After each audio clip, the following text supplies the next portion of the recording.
I'm sure a lot of you guys remember the old ceremonial hunting tradition of eating the heart out of the first animal you kill. Meat from those organs are among the most nutrient-rich foods on the planet. You can get those same benefits your ancestors craved via convenient daily capsules from Heart and Soil. Find out more at heartandsoil.co. And remember, use code MeatEater for 10% off your purchase.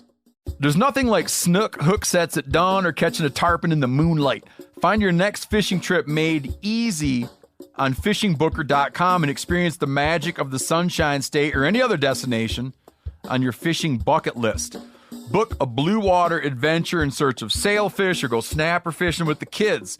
With over 6,000 captains and trips to choose from, planning your next one just got a whole lot easier. Download the Fishing Booker app on the Google Play or App Store or visit them online at fishingbooker.com to book your trip today.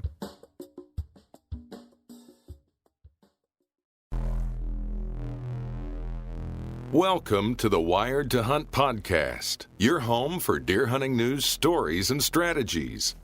And now, your host, Mark Kenyon. Welcome to the Wired to Hunt podcast. I'm your host, Mark Kenyon, and this is episode number 99. Today in the show, we're taking a break from whitetails and instead are focusing on our favorite critter to chase during the spring, and that's turkeys.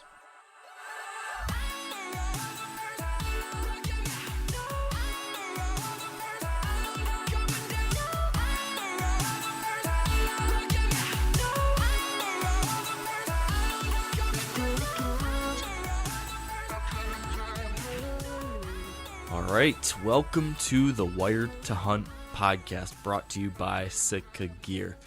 Today, we're taking a break from our hardcore whitetail hunting focused episodes and instead focusing on another species that's incredibly popular with us deer hunters, and that's turkeys. And you know, with spring turkey season having been open across a lot of states over recent weeks and continuing to do so across most of the rest of the country in the next week or two, it seemed that now was about as good a time as any to talk turkey.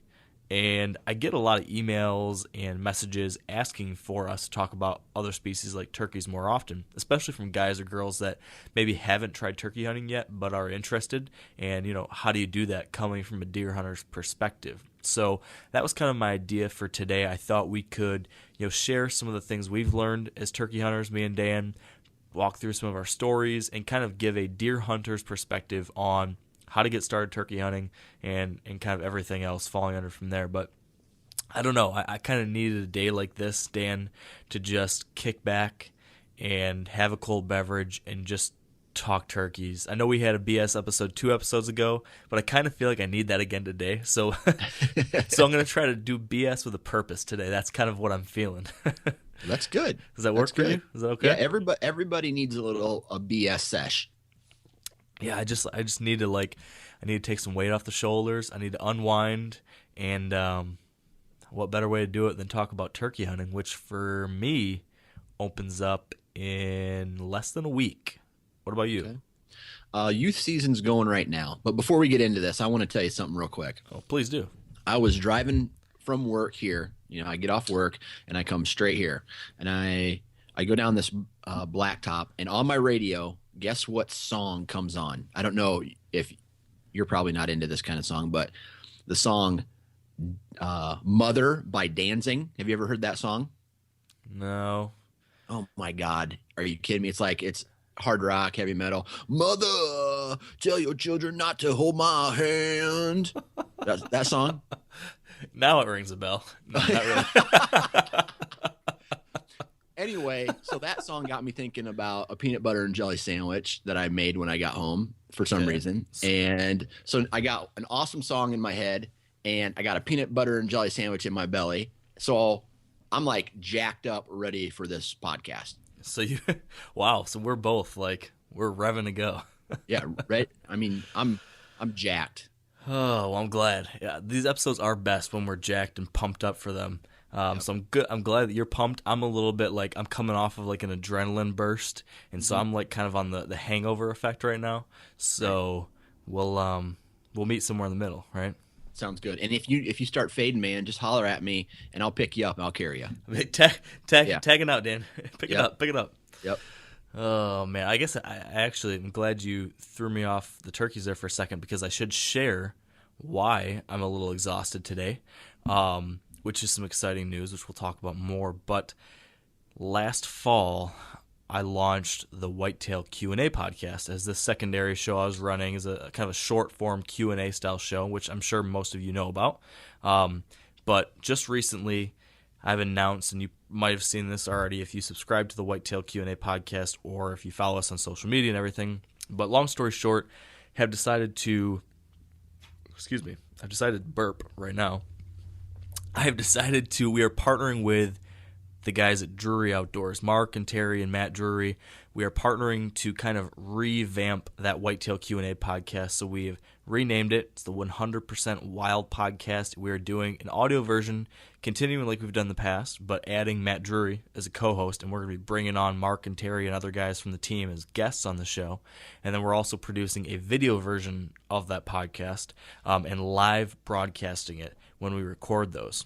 So today was the first live broadcast, so we had to go through all this stuff to get this thing up and running. And doing this live video version has been way more difficult than I think we thought. There's been so many different technical difficulties, and we've tested like a million things, and trying to get my video set up to work and look good, it's just been like 2 headaches and a half. So we had that first one today. It went okay. Nothing broke. Nothing like totally embarrassed us. So I guess that's a win. So more details to come on that. You can subscribe on iTunes and Stitcher just like you would have to any other podcast. And then you can watch the video version on the Drury YouTube channel. But yeah, that's why I'm kind of burnt out, because that all happened today. And now I'm just like, whew. With all this live streaming that's being done right now, because I do a little bit of that myself, wouldn't it be really embarrassing if you passed gas like really loud and it got broadcast to the entire world? Well, it's bound to happen. Yeah, it's gonna. It's bound to happen. That's true. But I will say something. I worry that this live video stuff, which everyone's doing, which is cool, I like it, but it's already getting almost kind of overwhelming just for me, like on my Facebook feed or everywhere else. And I wonder if it's just gonna get to be too much, and then the noise is so heavy that then it's just I don't know. Well, you're going to have that, especially with any new technology. I mean, that's why I do it, because it's new and people are excited about it. But just like anything, there will be a plateau, and it will, everybody will go back to, things will settle, the dust will settle. But, as far as technology is concerned, it's Moore's Law, right? Every 18 months. Something like that. Yeah. I agree. It is getting crazy, though. My Facebook feed, I feel like, I don't know what you think about Facebook these days. It's just all videos now. Yeah. Like I'm getting kind of down on Facebook just a little bit personally, because there's like so much video stuff, and like it's mostly from people I don't even know, and just random like viral videos that are posted on Facebook now. And I'm just like, I don't know. I've been spending a lot more time. Like Instagram is where I'm still getting like some stuff that I'm actually interested in seeing. Yeah. While I feel like Facebook's cool to stay up to date on like some of the websites I like to follow and some of the things like that. But I don't really see like updates from people I really know or care about anymore. Right. So for my personal Facebook feed, it's pretty much just a place to post pictures of my kids for my family members. I don't really go on there. My main focus on Facebook is obviously the blog and whatnot. And, probably just like you as well, it blows my mind how much trash is on Facebook in my feed and how much trash people post, meaning, and I'll take it a step farther. The podcast that we do, the company, let's say I do a podcast about products. Yep. They won't post my blog, the post that they just got done talking about their products. They just got done talking about information that a consumer might want to know about their products. They won't post that Facebook post on their feed, but they will post some dumbass meme about, hey, is it rutting and strutting? It's turkey season. Of some like. Dumb, like some redneck with a case of beer. They'll post something like that, but they won't. It blows my mind. You sound frustrated. Yeah, I'm frustrated. but just there's a lot of trash too. I mean, just like junk. It's just junk. It's becoming overwhelming. Yeah, it's more of like a how do we filter through all of this to find the few things that are interesting and valuable. Speaking of interesting and valuable things I found on Facebook, did you see the picture I found of you? That was kind of funny. I found this news article with a picture of a guy sitting at like a Denny's that looked exactly like Dan if Dan had some more tattoos. Man, I tell you what, if it was a little bit more socially acceptable, I would definitely have a neck tattoo. Since when have you cared about social acceptability? Well, I have children now, so instead of looking like a dad, if I had a neck tattoo, I might look like, hey, I just stole this kid out of a car type look. Yeah, but, you definitely have that going for you already. That's passing judgment, but I don't know. I think a neck tattoo would really just would be sweet on me. I mean, it very clearly says something about you. As soon as somebody walks up, they know this guy. I don't know what it says, but it says something. It's like, why does this guy have a Care Bear tattooed on his neck? That would be a legit neck tattoo. Yeah, right. Oh, man. Should we talk about turkeys? Turkeys. Turkeys. Real quick, before we get to turkeys, we need to pause very briefly to thank our partners at Sitka Gear who have made this podcast possible. Like I mentioned last week, we're going to be changing things up with our little Sitka segments here very soon, as we're going to begin sharing super short stories during this time from people who have had incredible experiences while out hunting in their Sitka gear.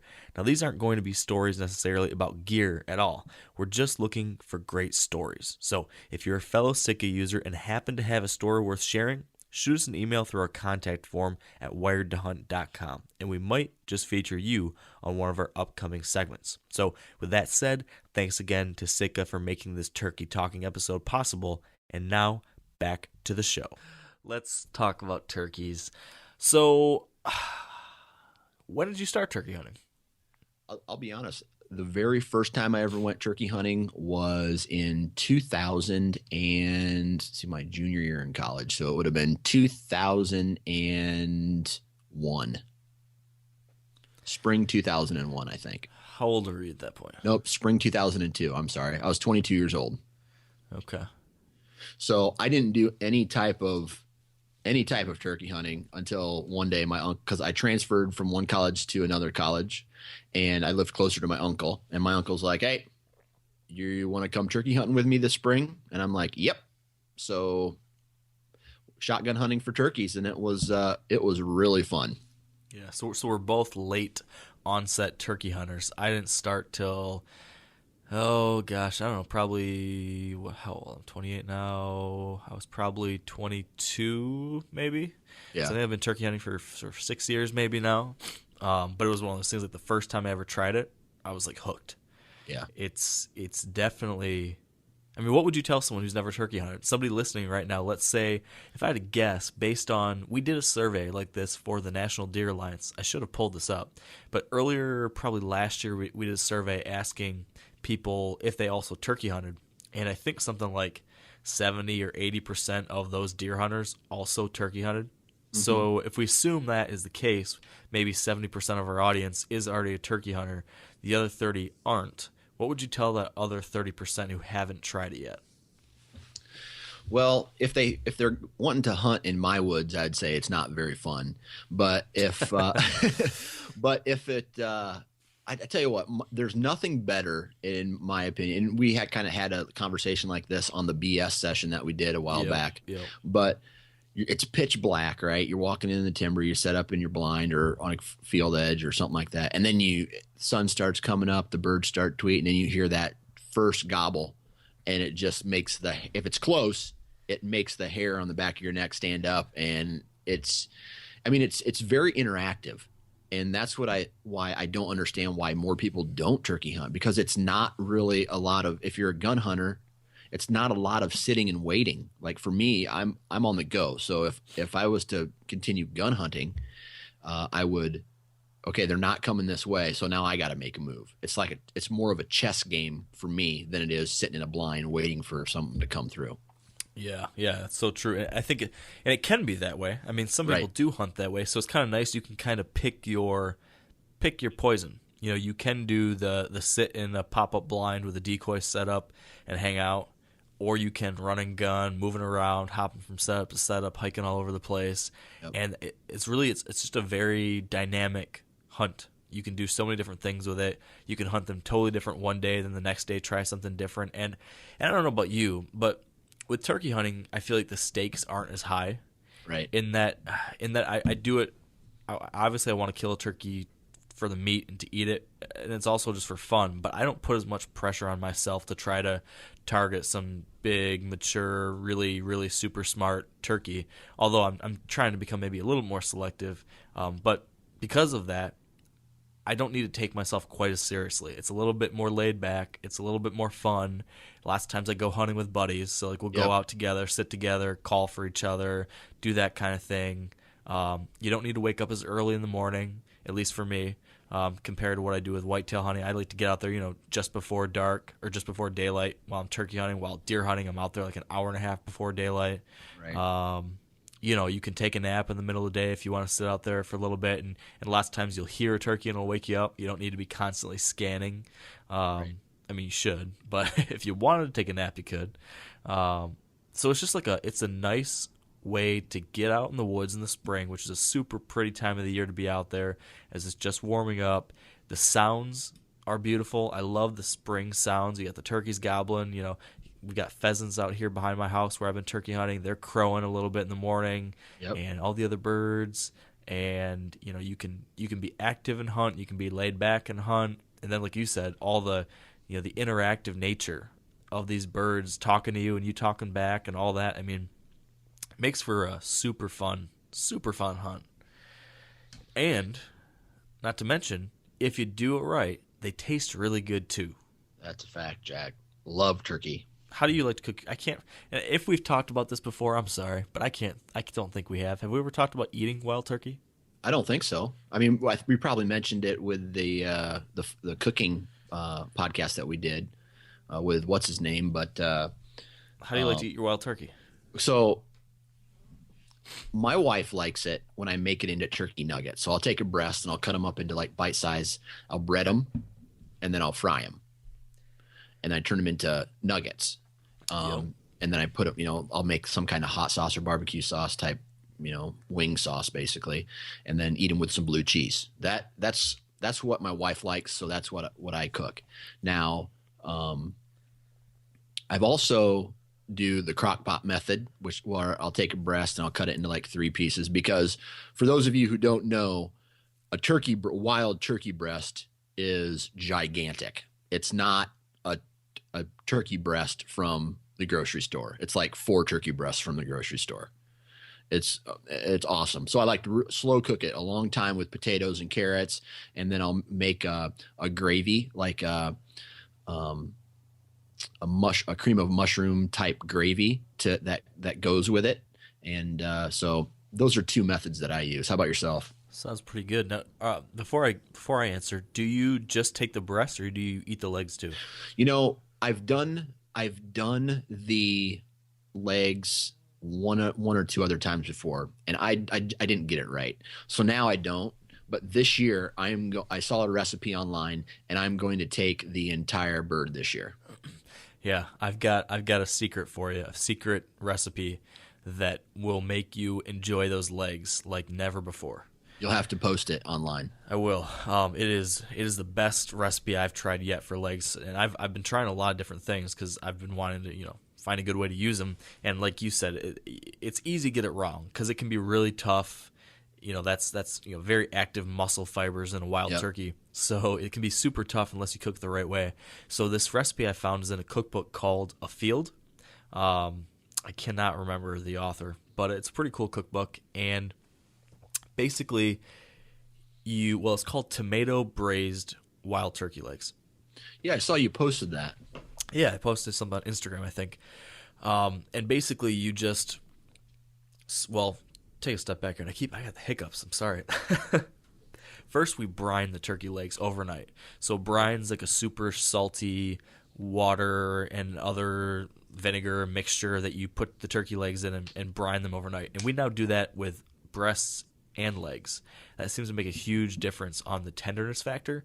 No Yep. matter what recipe we do, we brine them first overnight, and then the next day we go through the regular recipe process. So that's a little tip that we've kind of picked up that's helped a lot with the wild turkey we eat. So we brine it, and I cannot remember what my wife puts in the brine, but if you just look up online various different turkey brines, I'm sure you'll find one. And then you put in tomatoes and a whole bunch of other stuff, and then you braise it, which is essentially a slow cook in liquid for like 5 or 6 hours or something. And when doing that, with the slow cook mixed with the very acidic tomatoes, it breaks down the muscle fiber in those turkey legs and the tendons and all that stuff and makes it so tender. Like, no knife required. I could just pull it off with my fingers and eat the meat off of it. It was really, really good. By far the best recipe I've tried for wild turkey legs. So that's one definitely worth checking out. And then I really like what you said. I like with my turkey breast, doing the nuggets is a great way. Frying them up, that's a tasty treat. And then we also do a pretty main white turkey chili. Oh yeah. And that's pretty good. But again, everything, if you brine it first, it just seems to help a ton when it comes to that tenderness, which is the big factor. I think that's the big thing with wild turkey that people get wrong and that people say they don't like wild turkey because of, is because it's too tough. But if you get that tenderness taken care of, it's good eating. Yeah, I agree. So- We always, whenever I cook the breast, I tenderize it with a mallet or a cookie dough roller, a dough roller. Yeah, so just like smacking it really hard for a long time. Yep, smacking it hard. Yep, thinning Yep. out just a bit, and that does a good job of tenderizing it as well. Yeah, that's smart. I think that if you take that tip into mind, some kind of tenderizing treatment, I think you'll have a lot better meals from those wild turkey. And so we talked about eating turkeys. When did you kill your first bird? Going back in the day, you started hunting when you were 22 or so. Yep, How long that did it take for you to kill your first? Very first season. Yeah. I have killed, other than the year my wife was pregnant, which would have been last year. And then there was another season. It rained every day of turkey season. I've shot my turkey every year. So since 2002, it was either 2002 or 2001. I killed a turkey every year except 2 years. Nice. Yeah. It's a nice way to get some consistent diversity in your diet. Oh yeah, that's for sure. Because like you said, I think, at least for me, I don't know. I hear some people talk about how turkeys are like super, super smart and so difficult to hunt. And I don't want to say they're not, because you need to do things right, and it's a challenge still.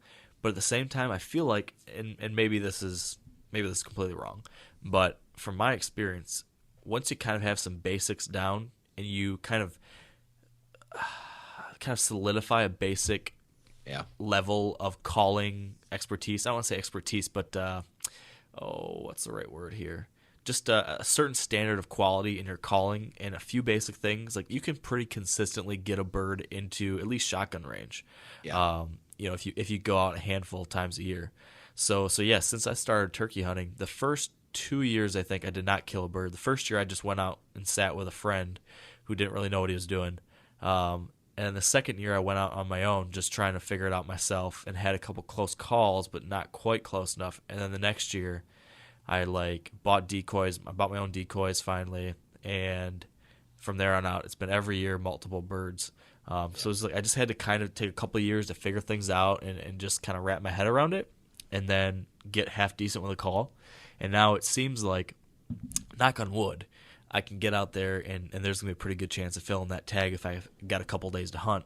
But, now I'm trying to take it, like we talked about the other day, trying to make it a little more of a challenge, maybe with bow hunting or doing different things or traveling to different places to turkey hunt, because it's a ton of fun. And I kind of now don't want my season to end so quickly, Right.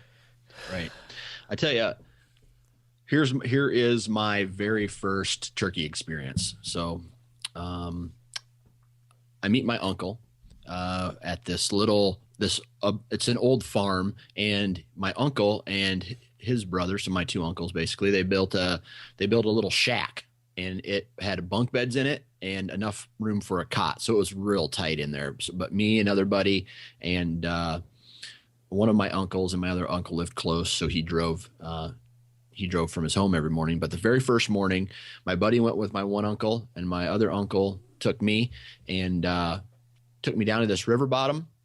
We walked into the timber, waited to hear the first gobble, walked up to about, I'd say 100 yards to where this turkey had gobbled. He sat me down in a tree. He backed up about 50 yards and started calling. This Jake flew out of the tree, started strutting right in front of me. Boom. It was maybe 6:20 in the morning. Like, it happened real fast. And that was my very first turkey hunt. Is that basically how your turkey hunting process looks now? Is that your basic gist still?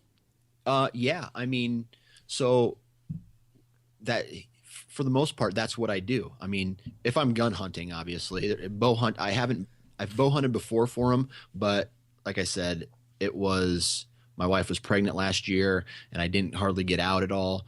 But this, if it's just me, what I'm doing is I'm waiting to hear gobbles. And this is if I'm gun hunting, if I'm waiting to hear gobbles, then I make a move on to where they're at, still roosted in the tree.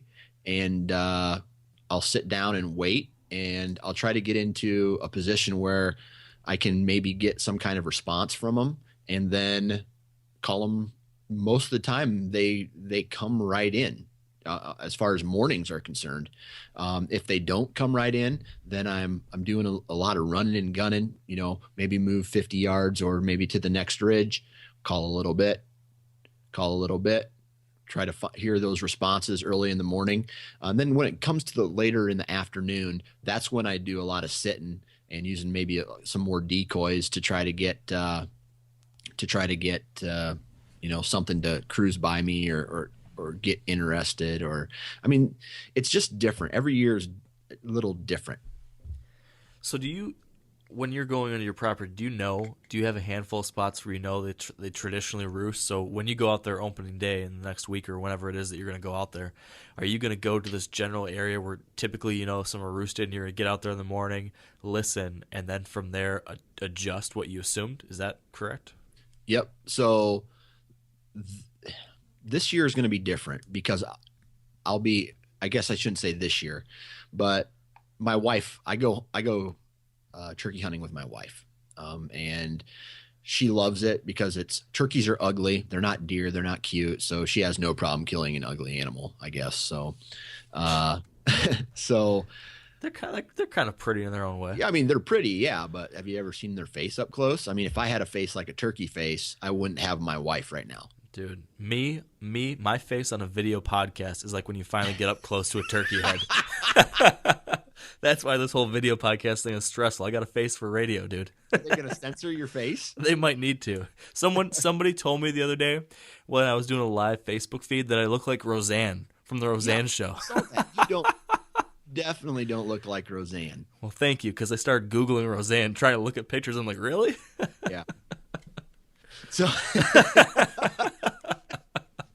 why do we even try? I don't know. But sorry, what were you saying? So because I go hunting with my wife now, she's not a huge fan of the run and gun type tactics. So let's say, for example, next Friday is when the season starts. So Thursday afternoon, I'm going to go out. I'm going to set a blind up for Friday morning, and I'll get it close to where turkeys historically roost in this particular field, and they like to pitch down into it. So sorry, this is a field. You're set up on the edge of a field, right? It's kind of like a cattle pasture. It's not an ag field. It's like a mix between CRP, but cattle have access to it. So okay. It's a little overgrown, but it's not a straight pasture, and it's not straight CRP. And they fly down in there, and it's kind of in the wide open, and they like to strut from there to some fields and to a different kind of horse pasture, and they just kind of work this high point. And so what we do is we cut them off, and that's where we're going to go hunt this year. So Okay. So this is good. I think this is, for those of you, the 20% or 30% of you out there who have never turkey hunted before and maybe you're going to try, I think what Dan laid out there is a pretty solid way to go about getting started turkey hunting. It's very similar to what I do too. Once you have a property, you're going to turkey hunt. The first thing I would recommend probably doing is, just like Dan said, go out there early in the morning and just listen and find out where these birds are roosting. And I mean, traditionally, and I want to take a quick step back. I am not, and I don't think Dan would claim to be either. I don't think either one of us claim to be expert turkey hunters. Yeah, we're not Cuz Strickland. No, we are not Cuz Strickland. We simply are guys that have managed to figure out some way to have success. But that said, go out there, try to hear where these birds are gobbling, because they gobble off the roost. When I say roost, if you're not familiar, that's at night they go up and stay in a tree, and they stay up in that tree until daylight, and then after daylight they will fly back down to the ground and spend their day on the ground. So that's why you want to go. They'll be gobbling when they're up in the tree. You want to find them when they're in the tree so you can get close to it, and then, like Dan said, maybe you'll be able to get them to fly down and then work their way towards you because they think you're a hen. So a couple things to keep in mind when it comes to finding out where turkeys roost. From what I understand, and from what I've seen, turkeys typically like to roost on a large horizontal limb, if available. So lots of times if maybe if there's a big ridge with a bunch of old oak trees on it with some big old branches that come off of that might be a terrific roosting location. That kind of spot is where you're typically going to see those birds staying at night. And then they like to be somewhat close to some kind of strutting zone, some kind of field or open area, like Dan mentioned. In his case, a horse pasture or something, or cow pasture. Lots of times one of the first things they want to do is they come off the roost, they fly down, and they want to work to a strutting area or some kind of spot where they can strut around and hopefully find some hens. And, this basically, this time of year, the spring, is the turkey rut. This is when, they're trying to find their hens. And, that's basically the simplest way to think about turkey hunting is that right there. Find where they're roosted, get as close as you can, and then try to get them to come your way once they drop down. So I'm curious about your calling thoughts and techniques when they're on the roost. You get in there in the morning, actually, let's take a step back. How do you decide how close you're willing to get when you're trying to get over to that roosted bird? The bird's still in the tree gobbling. What do you just have a rule, like 100 yards is as close as you want to get, or 50 or 60 or 70 yards, or do you just kind of wing it?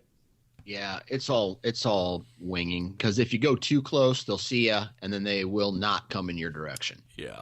But so I like to get into a position where if I know where they're at, I know I can use terrain or other obstructions to get closer to them.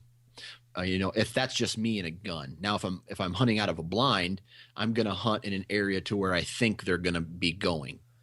So, like a field edge or more of a wide open space, because turkey are not like deer, right? So they like a little bit more of a wide open type of area to do their strutting, because you're not going to see a turkey go through a multiflower rose thicket. You know what I mean? Yeah. So some place where I have historically seen them strut in the past, which is like field edges, fields, CRP, cattle pastures, that kind of stuff. So if I'm in a blind, I'm going to be going to where they are wanting to go. And if I'm with a gun, I'm going to get as close to them as humanly possible while still in the tree, and then try to get them as they fly down, and potentially have maybe a decoy out to get their attention, or do some light calling to get them interested in coming my way.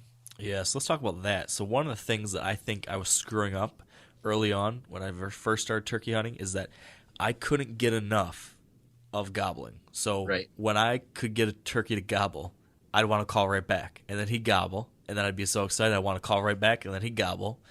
And I do that, and I was over calling, and those birds would never come to me. So now I'm really actually pretty careful about not over calling, and I much rather prefer to be very strategic with just enough to keep them interested, but longing for more.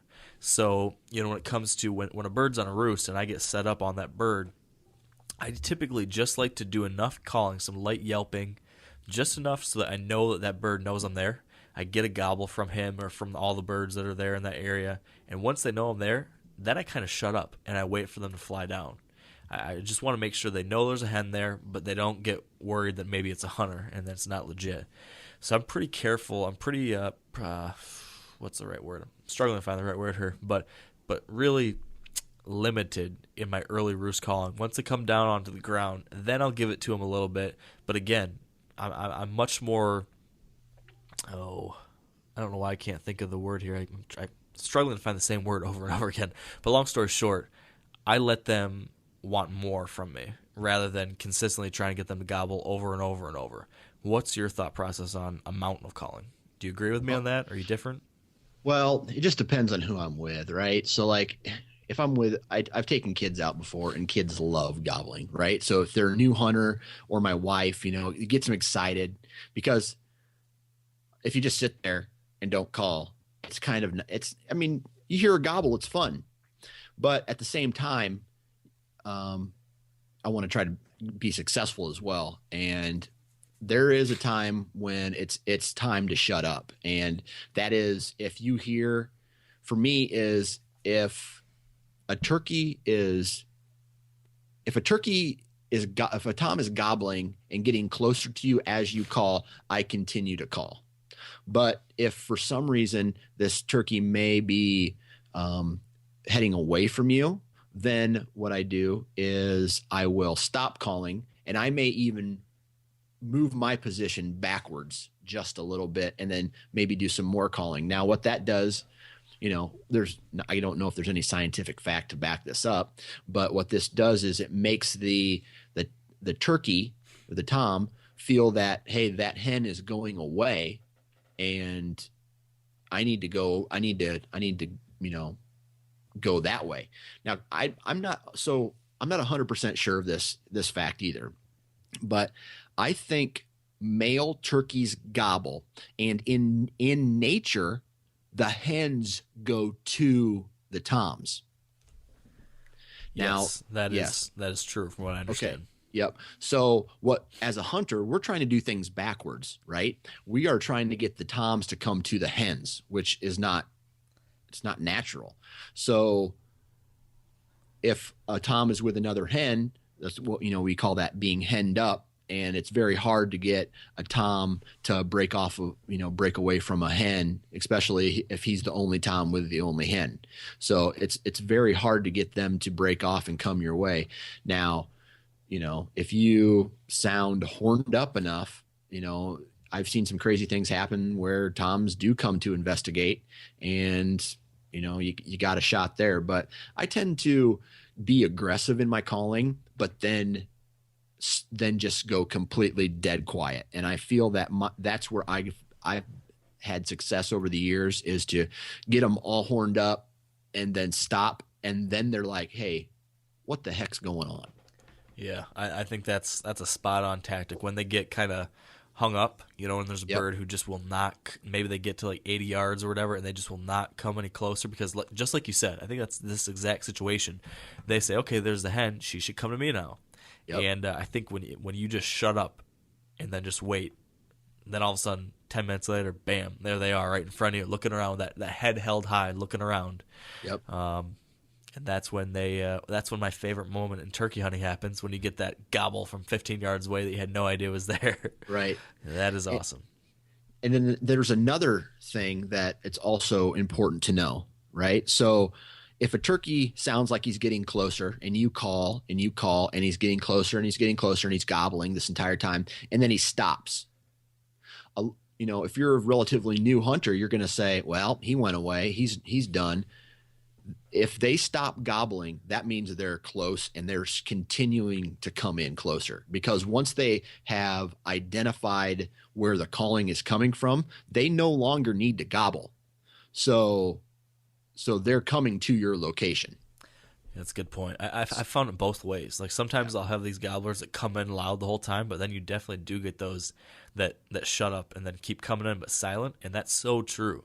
Like you need to keep your eyes on a swivel without moving, but be ready. I would probably say for a good 10-15 minutes, even after thinking that bird has been quiet and maybe isn't around anymore, you should still just assume that he's coming in and be ready for it, because they all of a sudden pop out of nowhere. I don't know about you, but in a lot of cases, turkeys are like, with a deer, they're a pretty big animal, and even though they're well camouflaged, if there's one getting close to you, usually you're gonna know it. Yeah. But lots of times a turkey can just like sneak up on you, because like most of their body can be underneath grass and stuff. You just see there's this little head that kind of pops around above if they're in some kind of cover. All of a sudden there can be one right up behind you before you even know it, if you're not paying attention to it. So Yeah, there's definitely just like deer hunting, man. There's tips and tricks and things you got to learn on your own in order to be successful. So true. What kind of calls do you use? Dude, I tell you what, I cannot use a mouth call for the life of me when it comes to turkey hunting. I suck at mouth calling. So I have a box call and I have a slate call, and I mix it up based off of what's getting them responding. But most of my calling is done with a box call. Really? I'd say 75%. Yeah. So you prefer a box call to a slate? Yep, I do. Interesting. I'm the opposite. I'm not, well, to your point with the reed calls, mouth calls, I'm not great at those. I'm a little bit better. I've been trying to get better at that, because there's something to be said about not having to use your hands when calling a bird in. So I've tried to get just good enough that I can use it, in some situations. But I still prefer a slate most of the time. For me, for whatever reason, I just feel like I have the most control and I can just get the most accurate sound. I don't know why that is, but it just seems to be a little bit more of a, I don't know, I've got a little more control over the sound than I do with a box call. I feel with the box, it's just like loud and squawky. While with my slate call, I can kind of, I can purr, I can cluck, I can yelp, I can do a bunch of little things it's essentially just working a pencil on this slate, and you just can kind of finesse it and get different sounds. And for whatever reason, for me, that's worked for me. But the reeds are definitely a challenge. It takes a while to figure out how to work your mouth to get the sound, Yep, that's fact. So we've talked about our favorite calls and how we like to call. Now you said you sometimes use decoys, sometimes you don't. Right. And I always start out like in the morning, my first setup will be with decoys, right? And then because sometimes when turkeys fly down off the roost, they all go in different directions, right? So the goal after they get out of the tree and onto the timber floor is to meet back up again with one another. The toms and the hens, they all want to be in this group, especially. Right. So if you can get close enough to where they pitch down and they have the opportunity to see a decoy, they're more likely to come in right off the morning to meet up with those other turkey. Yeah. So what's your typical decoy set? I usually run a Jake and a hen. One Jake, one hen. Okay. And do you have a particular way you like to have them set up, looking at you, or up head, or heads up, heads down, anything like that? Not necessarily. I typically have my hen decoy. She has her head up, and I try to keep her as low to the ground as possible. And then I'll have the Jake decoy right, like, kind of off to the side of her, but close to her, and that's what works. But I mean, I've had success with 2 or 3 decoys. I've cut a slice out of one of my Jake decoys, and I attached an old fan that I had from a previous turkey kill and made what looked like a full strut gobbler out of it, and I've killed turkey over that. I've also killed turkey over no decoy. So it just depends. It kind of what situation. If you're going to sit a lot and it's early in the morning, I use decoys. But after that, I try to take the decoys out of the equation and then make them think that they can't see it. So if they can see something and they're not terribly interested in coming in, then they won't come in. But if they can't see it, it kind of gets them thinking, hey, what what's going on over there, they may be more likely to investigate. Yeah, I've definitely had. I feel like I've had both situations where like I felt like, sometimes like you just said there, but on the other hand, sometimes I feel like I was calling a bird. He gets within sight, and he's like, okay, I should be able to see that turkey now. Where's the hen? Why can't I see a hen? And then he won't come any closer. So I feel like for me, I always am experimenting and sometimes adjusting and seeing that change, make a difference right away. So for usually kind of now after trying a lot of different sets with jakes and hens and a tom, I've kind of settled on, usually I start with a single full strut tom and a hen, with the hen's head down like she's feeding and then tom behind her.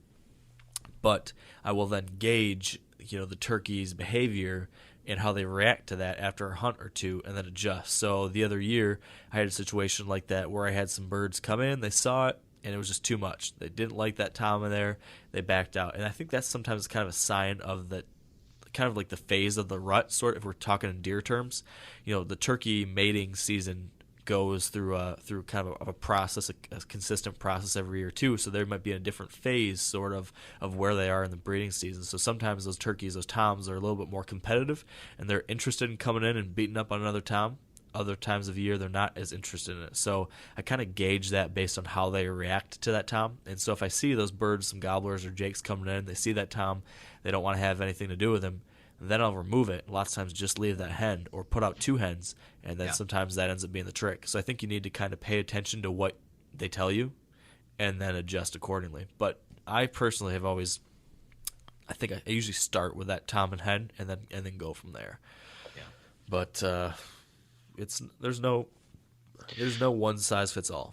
When it comes to strategy for turkey, I almost think it's like deer hunting, but the information is processed faster. If you're after a buck, you have to wait for him to come through, or they're not making noise. You try to find out a pattern. I feel that with turkey, you can process that information faster, which allows you to make quicker decisions, which allows you to compress all that decision making into one day to get on a turkey, as opposed to maybe a couple days to get on a deer. I think there's a lot of truth to that. It definitely does allow you to speed up a lot of that process because of the audio nature of it, It makes it a lot of fun too. That's right. That's the truth. So, have you ever missed a turkey? I've never missed one, but I did shoot one head on while it was in full strut, and it did a backwards flip somersault type deal, and it didn't kill it, and it ran away. So I didn't hit it directly in the head. I hit it basically in the breast, a little like in the breast, and it was probably at about 20 yards. So it got a lot of the load, but it didn't, it rolled it over backwards. And it's like my uncle always told me, if a turkey's in full strut and you shoot him and he doesn't hit the head, that's almost like a plate of armor for it. I mean, that's all those feathers, yeah, a lot of feathers that are bristled up, and it allows the turkey to kind of have a little defense mechanism, sort of. Yeah, that's very true. And that's why you aim for the neck and head. Yeah, if you're hunting with a gun. If you're hunting with a gun, correct. If you're hunting with a bow, you want a more mid-body. You got to be careful about that. They've got actually a pretty small vital area in the heart, lungs area in the body, so it's worth looking up at a diagram to see exactly where they are, because it can be kind of tricky to pick out the exact spot, especially if you're looking at a turkey that is full strut versus not. Right. From the diagrams I've always seen, it's usually helpful to look at that turkey's legs, where they come into the body, and then go straight up from that. No matter what angle the bird's at from you, if you look at where the legs come into the body and then go up a little bit from that, that's a good kind of framing to look at. But I, Dan, have missed 3 turkeys. With a gun or with a bow? Once with a gun, twice with a bow. Yeah. My first bird I ever shot at was with my gun. No, let me take that back. This is the first birds I ever shot at were with a bow, and I missed both of them. One of them both of them I shot right underneath them. I misjudged the distance and just shot too soon on both of those birds, and shot kind of right between their legs, right underneath them. And they were both probably a little bit too far than I should have been shooting at a turkey. And that was like that second season I'd ever hunted them. And then the next year I went out with a gun, and the first gobbler I called in that year, he had come in and came in directly behind me. And the way I was set up with my back to a tree, not in a blind or anything. I was just sitting up against a tree, and behind the tree I was sitting next to was a huge pine tree, like a really thick, really big pine tree. And so that big pine tree kind of blocked a lot of my vision behind me. Yeah. So this was an evening set, and I was sitting on the edge of a winter wheat field, kind of where I thought these birds might be heading back up towards to roost. And lo and behold, after yelping away, I finally got one gobbling way off in the distance, and it sounded like he was coming my direction, but then nothing. I didn't hear anything for like half hour, 40 minutes. And I was getting closer and closer to dark and hadn't heard anything. And so finally I tried another yelp again, and this is just like that situation I talked about earlier. Like 10 yards behind me, max, a gobbler just blows up right after I started yelping. He came all the way in and was right behind me, but he was on the other side of that pine tree. Well, I can't move because I'm worried that he can see me. I can't get behind me because he sounds so close. I don't want to turn because he might be within sight. But at the same time, I can't see him at all because it's these pine trees right behind me. So I'm just frozen there waiting. And as he starts coming up behind me, I realize he's going to literally walk like right next to me. Like he's going to be within like almost like arm distance. I can just kind of hear this like slowly working towards me. And so I realize, okay, he's going to walk right next to me and he's going to spook. So I'm going to have to do like a 1, 2, 3 spin around and try to shoot him. And like try to do all that in a split second. At least at the time, that seemed like the best thing to do. So I just decided, okay, right when I thought he was like getting like close enough that I could do this, I did the countdown, and then I spun around, and there he was, like 3 yards away from me, and I ripped the trigger, and I don't know what happened, but did not hit him at all because he just went tearing off. And that was my first miss with a gun. I was very upset. How do you miss a turkey at 3 yards? I felt like a real idiot. But then, like 5-10 minutes later, I heard another gobble, and lo and behold, I was able to call in 3 more birds in the last like 5 minutes of daylight before dark, and got a really nice bird that came out in front of me the way I was hoping the first one would. So that was how I killed my first bird, was with missing one at 3 yards, and then 5 minutes later getting a chance at a real nice one right out in front of me. So that's awesome. That was pretty cool. I have not missed one since. So knock on wood. Yeah, that might change this year if I go out with a bow again. I think I told you ever since I started dating my wife, and it was like the first, I don't even know if we were married yet, and I took her out. And the first 2 years I took her out, we hunted in a blind in the mornings, and then we just run and gun all day. Well, now I know better to do that. But the first 2 years it was a lot of raining and a lot of walking, and I could look in her face while she was behind me as I'm calling. We're trying to get in position for these birds, just not having any type of fun. Like it was just soaking wet. So I was surprised on that 3rd year when she decided, hey, yeah, I'll give this one more shot. And that's when she got her first turkey. And it's kind of funny. Two toms came in at one time, and so I'm coaching her through the the toms coming in. All right, get your gun up. Are you ready? Did you turn off your safety? Your safety's off. All right, are you ready? And she's like, yeah. Boom, drops it. Just drops it right in its tracks. And the other tom was kind of just hanging around. So I took the gun away from her, and I pulled it up to shoot the other tom, and she jumps on me, giving me a hug because she's so jacked up that it kind of like the gun kind of goes off, and I have to like adjust in my seat and put the barrel, line the sights up again, and then I shoot the next tom next to it. So her first turkey was a double for us, and it was exciting. I had so much. I'll tell you what, I have a lot of fun hunting with my wife. So I can definitely see that. It's just fun to. I have turkey hunt with my wife too, but it's just fun to turkey hunt with another person. It's one of those types of things that you can really enjoy with another person. Yep. Now hold on one second, Dan. My cat is in the office with me. Okay. Can you hear that? It sounds like a pigeon. It sounds like a pigeon is in your. And I was just going to ask you, hey man, what's or somebody jackhammering outside, but it's a cat purring. I have the loudest cat ever. And what's your cat's name? Her name is Bella. Bella. Okay. And she only has 3 legs. Really? Yeah, she only has 3 legs. How'd you lose the one of them? Well, here's what I'm going to do. I'm going to remove her from the office. Okay. And then I'm going to come back and I'm going to tell you about that. Okay. All right. So this is going to take 2 seconds. I'll sing to everybody while. Yeah, you talk. You talk to people. Okay, guys. Now that Mark is gone, let's talk really about what we think of Mark Kenyon. Okay. I mean, if you ask me, I think, man, I don't know. I don't get him.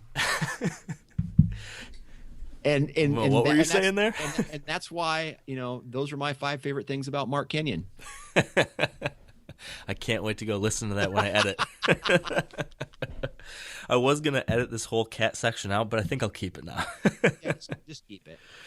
Yeah, so the cat, she was sitting in here on the chair, and she was sleeping, and so I was like, okay, you know what, like usually I make all my dogs and my cat leave when we record, but she was sleeping on the chair next to me, and I thought, oh, she'll be fine.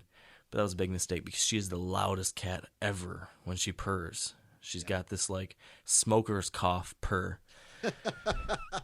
So what happened to her is when we moved in this house, she was like a barn cat that was in this barn behind our house that my wife took a liking to. When we moved in, the cat would come up, my wife would pet her, and eventually she'd give her milk and food and kind of started liking this cat.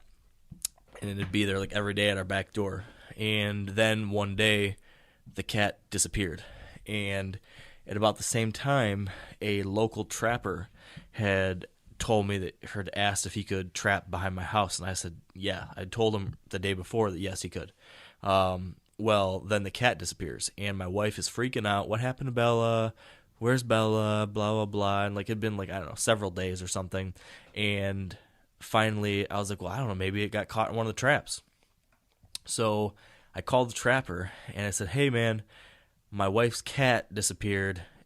Is there any chance that you might have trapped that cat? And he's like, no. And then it hangs up. And then that night, the cat shows up on our front doorstep with its back leg just mangled.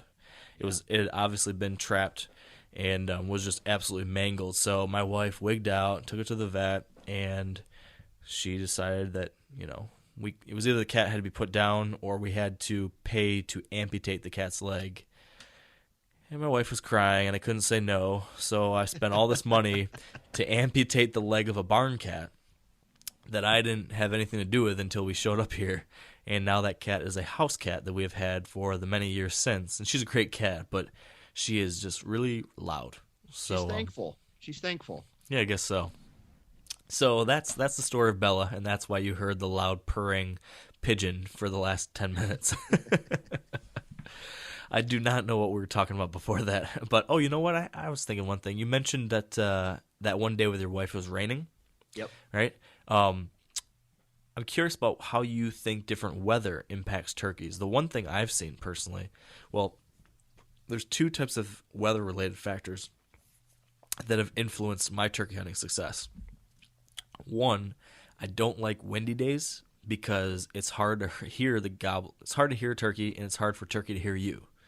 So those are tougher days from what I've seen. And then rainy days can actually be good days because from what I've read, from what I've learned from guys that are actually really good turkey hunters, turkeys really like to be out in the open during the rain, even more so than usual because that rain impacts their ability to hear stuff when they're in the woods. So they go out into the wide open so they can see everything around them really well. That's where they feel safest during a heavy rain. So you can actually find birds a lot easier when it's raining because they're going to be almost always out in the open. So those are 2 things I've learned about weather. Anything that you've seen? Yeah, similar to what, if it's raining or if it is really windy or even overcast. I mean, I feel that those 3 scenarios prevent turkeys from gobbling and being vocal. Now, on the opposite end of that, if you have a really crisp, no wind, beautiful sunrise morning, those are when the turkeys go the craziest. Those are days to be in the woods, that's for sure. That's right. So what's your worst turkey hunting mistake you think you've ever made? I don't know, man. Probably being too aggressive and just trying to bulldoze right into where I think they're at, and obviously not run full sprint through the woods trying to go get them. But I've been busted several times where because sometimes they're heading away from you. It's typically in one of those days where they're not responding, and to calls. Either it's windy or it's raining or it's maybe a little overcast, and I'm trying to make a move towards their location where I last heard them or saw them, and in the meantime they've shifted position, and I got busted by a hen or a tom or whatever, going to their location when they maybe had flanked me or something like that. Yeah, that's easy to do. Yeah. When they quiet up and then you start, it's like, at least for me, I once you have talkative birds, you start just assuming that you know where they are, but you then make the mistake in that you thought they were 200 yards away or whatever because you heard them there a couple minutes ago, and then you come around the corner and 50 yards away there he is when you thought you were still safe to be moving through there or whatever. So you just definitely got to be, I think I've tried to teach myself to be a little more careful. Like, you want to be aggressive but careful, because You can't assume that if a bird's not talking, a bird's not there, That's right. So, yeah, I've definitely made similar mistakes or something similar to that. I was hunting with my buddy Josh, and he was the one hunting. I think I was calling, and we were set up in the evening. We were trying to be close to where we thought they'd be roosted, and it was kind of a windy day, and just nothing was talking as they were heading back to roost. And so I think it was like, I don't know, I don't know what it was. It was getting to be pretty dark. I was starting to think, I bet the birds have already gone up to roost maybe. Nothing had been talking for like half hour, 45 minutes. And we had heard one gobble way off distant a long time ago, but nothing now. And so we're like, all right, let's just call it. So we stand up, and just as we stand up, we turn around. A big old gobbler goes running away. He was like 12 yards behind us, was right there. And we didn't wait it out. We didn't put in the whole time. We were going to bail out of there early, and because of that, my buddy missed out on being able to kill his first turkey. So that was a bummer. But there's a lot of instances like that, I think, where I've spooked a bird because I moved too soon, or should have stayed put for a little bit longer. But the one nice thing, I guess, with turkeys is that, at least from what I've seen, is they might be a little bit more forgiving of those kinds of mistakes than mature bucks are. Yeah. The my favorite is, I'm hunting all morning. I'm going up and down these ridges and draws and chasing these birds, and then I walk up and I have my gun down. I took my bullets out of it already. All my calls are in my backpack. I got my head down walking, and I step out into the field and I look up, and there are two toms and like one or two hens. The toms are in full strut, probably 10 yards from my parked truck. Oh, geez. So they'll sit there and they'll get spooked at a leaf fall in the timber, but then they'll go and strut by a tractor or a parked truck. That's awesome. It's got to be frustrating. Yeah, but the cool thing about turkey hunting is you can be unsuccessful with a bird and give them maybe 30, 40 minutes, maybe even an hour, and then those birds will go away to the next ridge. They'll get calmed down, and they'll start strutting again. And they'll start, they'll think that they're away from danger. They may not gobble as much if you busted them, but you definitely have an opportunity to call them in again. Or make a move, get around them. Exactly. And get another shot at them that way. That's a good way to go about it for sure. One other random thing that I just thought of that is not related to what we were just talking about at all, but I want to make sure we mention it before we go, is one tip related to calling that I found has been really effective is mimicking a hen. In that if you hear a hen, if there's another hen with a tom somewhere near you, you're trying to call that tom in, but there's also a hen that's making some noises too, some yelping. Mimic that hen. Whatever noise she makes, make that noise and then get more aggressive with it. And then just keep going back and forth with it. If you can piss off a hen lots of times they'll get so fired up they'll come in and they pull in the tom with them. I've done that many times, several times, I guess, just in the last 2 years, that I have gotten a hen fired up, brought her in, and then a tom was right on her tail. And we got my dad a bird like that last year, and we got a shot at 2 toms in Ohio like that last year. And then the year before that, we did a double. Me and my buddy Josh were hunting down in our Ohio lease, and we had one of those situations where 2 toms came in together at the same time, and we did the 1, 2, 3 shoot and got them both, which was pretty cool. Yeah, that's always fun.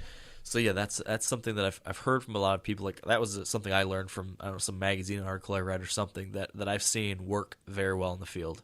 So if you hear a noisy hen, get right back at her. Yeah. Do you have set in stone turkey plans yet? What do you know when you're going out? Yep. Let's see. In Iowa, let me pull up my calendar real quick on my phone here. Let's see. The youth season already has started, and I believe, I don't know if it's, I think it's the 18th. Like, it goes in different seasons for gun hunting. Now, I think it's, I don't know if it's this weekend or it's actually the 18th where archery season starts. So for Iowa, you can buy 1 archery tag and you can hunt from the 18th of April all the way until, I think, May 14th or something. Now for gun hunting, you're limited to seasons. So like the first season is the 18th through the 21st. And then the second season is the 22nd, 3rd, 4th, and 5th, maybe the 6th. And then the third season is the 27th through. So the seasons get a little bit longer as the season, or the seasons get longer as the month progresses all the way into April, where I think we have a bonus week. And then the third season is 2 weeks, I think, something like that. But we always go the second week, the second season, which is the first weekend. So it's a Friday, Saturday, Sunday, Monday, Tuesday. The first weekend, you said? It's the first weekend that is available to hunt in those particular seasons. Gotcha. Yeah, but it's considered second season. Gotcha. So that's what you said. April 18th it opens. So is that April like 26th or 7th or something? You'll be out there. I'll be out there next weekend, not this weekend, but next weekend. Nice. Yeah, I will be starting to hunt next Monday, so a week from yesterday, and then my dad and Josh will be coming in to hunt with me that weekend that you'll be hunting. So we'll have some fun hunting. God, I'm just so ready to get out and do some hunting. I've been struggling. Are you going to Ohio at all? Yeah, we're going to do a weekend. So I'm going to hunt here during the week next week. Then that weekend, Josh and my dad will be down to hunt here. And then I think the following weekend is when we're going to go to Ohio.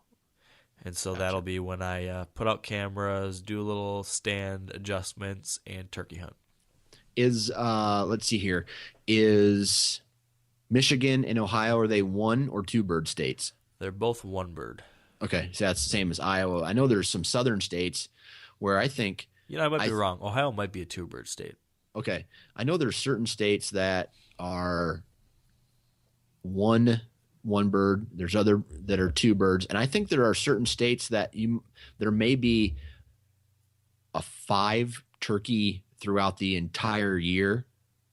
So that just seems like a lot to me. That's a lot of turkey. That's a lot of turkeys. Yeah, I do wish that I could take 2 in Michigan. Yeah. 2 seems nice because that's why I feel like this year, for a number of years now, I've killed a bird within the first day or 2, and then I'm done. And so then I just end up going out with a bunch of other friends and calling for them, which is still fun as long as I'm out there. I guess it doesn't matter. But I'm gonna try to be a little bit more selective just so I don't end it too soon. But I've just been getting cabin fever. It's been such a kind of cold, crappy spring here, at least for us here in Michigan, that I've just been dying. Since shed hunting season, I've not had anything terribly fun to go do outside. So I'm just I'm ready to get out there and do some stuff. I've been scouting, doing some work like that, but I want to be out there hunting. So I'm excited for that. I'm very excited. And then when do you start your Bassmaster tournaments? No Bassmaster tournaments this year. Okay. But I will be trout fishing here. And, dude, I'm going to be heading out to Idaho in 5 or 6 weeks, I think. So you're going to Idaho for 1 month and Montana for 1 month? Yes. So You son of a gun. I know, I'm very excited. I'm very excited about that. So counting down the days for all that good stuff. But I'm thinking we should shut it down because you might be able to tell I'm very stuffed up. I've got a cold, so I think I need to take some medicine, and I'm going to be going to bed kind of early tonight. Sounds good. So let's wrap this sucker up. And before you guys go, just a reminder to subscribe to this podcast if you haven't already yet. Check out Dan's podcast, The Nine Figure Chronicles, and also the brand new revamped 2.0 version of what was once called the Whitetail Q&A podcast, now called the 100% Wild podcast. That first episode is dropping online this week, so make sure you subscribe to check that out. Other than that, I want to say thank you to our partners who help make this podcast possible. So big thank you to Sitka Gear, Trophy Ridge, Bear Archery, Redneck Blinds, Huntera Maps, Ozonics, Carbon Express, Maven Optics, and the Whitetail Institute of North America. And finally, thank you all for joining us today. We appreciate your time. Hopefully this got you stoked to do some turkey hunting. And if you haven't gone turkey hunting before, hopefully this will give you that little push out the door to give it a try. So thanks again. Good luck hunting, and stay wired to hunt.